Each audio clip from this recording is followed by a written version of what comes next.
Bonjour tout le monde, c'est Ali. Et ceci est une réponse pour le RPG Week numéro 31.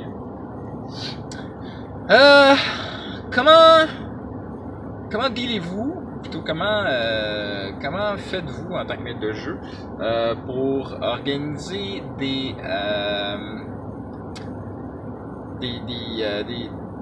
la romance et de la sexualité? Comment dealez-vous avec ça? Eh bien, en un mot, maladroitement. Je suis pas très bon dans ce domaine. Pour le domaine de la romance, en tout cas, surtout. Et comme j'ai déjà mentionné, j'ai moi-même créé un système qui s'appelle Sailor Moon, version des 20. Et on s'entend que Sailor Moon étant à la base un animé pour filles, bien que on se trompera pas, c'était beaucoup des garçons qui regardaient ça, parce que ben les filles sont cute, hein? Transformation avec limite nudité pendant les transformations. Bon, c'est pas cutie honey, mais bon, parce que c'est caché, mais c'est quand même ça, tu sais. Les filles, elles sont pures, les filles, elles sont belles, elles ont de la romance, elles sont modernes. C'est pas des filles du 18e siècle qui attendent de se faire sauver ou quoi que ce soit. C'est pas juste du bonbon. Les filles ont des enjeux.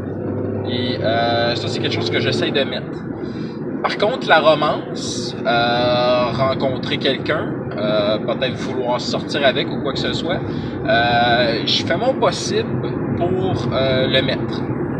En même temps, c'est une façon d'évoluer pour moi. Là, je veux dire, comme j'ai dit, je suis maladroit là-dedans, fait que j'en fais pour m'améliorer. Il y a du monde qui disent que ça va bien. Je suis toujours pas satisfait, mais bon, quand est-ce qu'on est vraiment satisfait de soi? En tout cas, anyway. Fait que donc, oui, j'essaie de faire des situations de romance. Ça va pas toujours super bien. Des fois, les joueurs ne veulent pas se préoccuper tellement de ça. Ça donne... ou ben d'abord, ne montre pas que ça les intéresse ce côté-là.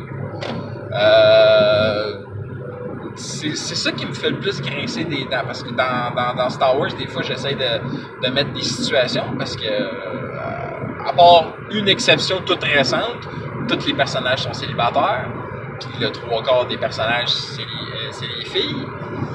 Le gars s'est croisé avec sa propre sœur. Things arrive. Écoute, j'ai été parfaitement fair, les gars. J'ai mis une situation, il a sauté dedans puis il a joint. C'est tout. Moi, au début, je pensais qu'il y avait une genre de relation avec le personnage que joue sa blonde Magali Joël. Donc, je me demandais est-ce qu'il va sortir avec ou pas. En plus, que ils sont pas de la même race, fait que ça pourrait faire de quoi d'intéressant, je sais pas moi. Mais non, ils ont décidé de s'en aller chacun de leur bord là-dessus, et ça, moi, je respecte ça. Et j'ai essayé de faire des situations plus ou moins romantiques, surtout moins que plus, je veux dire.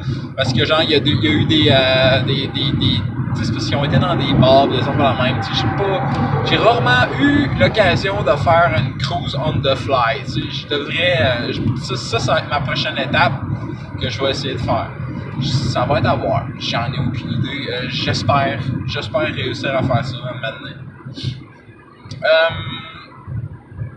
Il va y avoir des occasions, j'en suis sûr. Il va y avoir des occasions. Il y a eu une occasion récemment.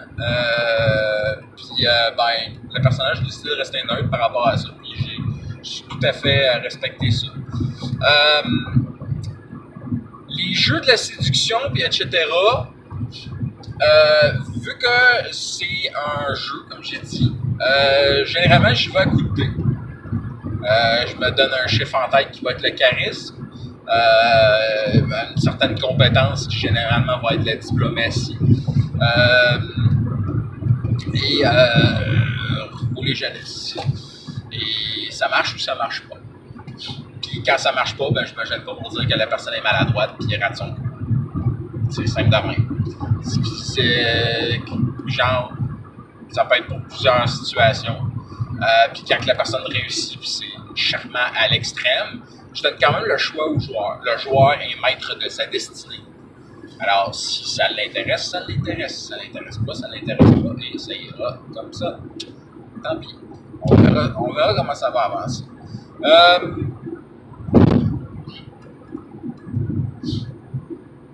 J'ai dit qu'une personne était casée. Il y a une autre personne qui a un love interest, mais comme elle l'a jamais rencontré physiquement, puis que moi-même, je sais pas de quoi a l'air cette personne-là. C'est notre Jedi, le hacker. Fait que genre, puis elle a commencé à être hacker, fait qu'elle a un petit quelque chose pour lui. Là. Fait que tu sais, c'est un love interest. Je sais pas du tout ce que ça va s'en aller. Ça s'en ira, ce que ça va bien s'en aller. Sinon, au niveau de la sexualité, généralement, je résume comme suit. Yada, yada. Ça vient d'un certain film des années 80-90 que je me souviens même plus c'est lequel. Ça veut dire « that thing happened ». Et si la personne veut en savoir un peu plus, ça va y aller encore une fois coup de thé. Alors, généralement, un dé de chaque personne, parce qu'il faut faire ça à deux, ou plus, mais bon, ça c'est à voir. Fait que donc, on regarde qu'est-ce que ça donne. Ah, t'as aimé ça ou non? Tu sais? Comme l'a dit Bruno, certaines choses doivent rester non dites, mais qu'on comprenne. Tu sais? En tout cas, c'est sûr qu'on se fait des niaiseries beaucoup plus, mais non, généralement, ça va pas à ce point-là en bas de la ceinture. Par contre, il y a du monde qui vont me trouver extrêmement sexiste, mais généralement, quand il y a un personnage féminin, ben, en général, peu importe. Ça, c'est quelque chose qui date de notre groupe. Chaque personnage qu'on fait a un pointage en beauté. Okay? C'est un pointage qui genre, c'est pas un pourcentage, mais parce que ça peut dépenser ça. Fait que dans le fond, c'est pas compliqué. On jette un dé de pourcentage. Ça va donner un résultat. On ajoute ce résultat au double du charisme. Et ça détermine à quel point quelqu'un est beau. Fait que oui, il y a déjà eu des gens qui faisaient 140, 150 de beauté. C'est genre les plus belles personnes de la planète. C'est parmi les plus belles personnes de la planète. Généralement, ça se tient autour des 75 à 100. T'sais. Déjà au-dessus de 50, c'est pas quelqu'un de moche. Au-dessus de 75, c'est quelqu'un de beau, physiquement, attirant. Et bien entendu, dépendamment des races, il y a des bonus et des malus. Généralement, on dit que c'est beau pour cette race-là. Et quand on fait un personnage féminin, ben, généralement, on fait le buste. Alors, tout simplement, on jette un D6 et le résultat va donner la taille de bonnet. Oui, c'est extrêmement sexiste, mais en même temps, on est un peu simulationniste, alors c'est le hasard. Ça donne de même que la construction de la femme est de même, puis c'est de même. Vous pouvez me juger ou utiliser mon truc. Moi, c'est pas compliqué. Ça donne que quand j'ai créé l'elfe pour la game de Donjon de Nalbog, j'ai pogné un 5. Et ce qui est tout à fait à propos. Et quand que j'ai fait la fille dans les Mousquetaires de l'Ombre, j'ai eu un 3 avec un bon essai. Puis, fait que j'ai dit qu'évidemment, elle se rembourrait. Et Phil Gamache m'a dit oui, et c'est tout à fait normal et à propos. Elle faisait tout ça. Ah ouais? OK. Fait que c'est bon. Ça, c'est de l'historique, ça. C'est le même que ça sort. Mais bon, fait qu'en même temps, comme j'ai dit, j'étais maladroit. Fait que c'est probablement ma grosse maladresse là-dedans. Mon manque selon mon point de vue, un manque de respect. En tout cas, moi, regarde, écoute, des fois, quand je joue des personnages féminins et qu'on fait du charme, parce que oui, ça peut se faire, ben on utilise les atouts féminins. Puis le maître de jeu détermine si ça donne des avantages ou pas. Tu sais, c'est... Il y a la romance, la séduction, la sexualité, c'est sûr que ça a un rapport avec le charme. Fait que donc, c'est un cas extrêmement complexe et extrêmement qui peut laisser à penser qu'on dit quelque chose de pas nécessairement bon. C'est un cas pour lequel que je conçois d'utiliser la carte X dans le milieu de la table. C'est quelque chose que je n'utilise jamais, mais que, ok, tu sais, je peux comprendre pourquoi, mais en même temps, bon, je comprends la raison de ça, mais c'est quelque chose à utiliser surtout en convention et pas tellement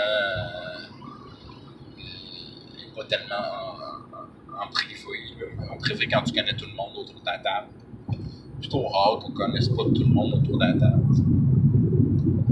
C'est une belle invention, mais est-ce que vraiment ça a été utile? Bon, là, je sors du sujet, parce qu'on parle ici de romance. Mais pour la romance, c'est quelque chose qu'il faut quand même mettre un gros minimum. En même temps, Bruno a mentionné des jeux où il y a juste le combat et pas de romance. Warhammer 40 000 Deathwatch. Je serais curieux de faire un genre de romance là-dedans. C'est un défi que je me pose à un moment donné. Alors, Gildas, si tu m'écoutes, it's a life goal. I'm gonna do it.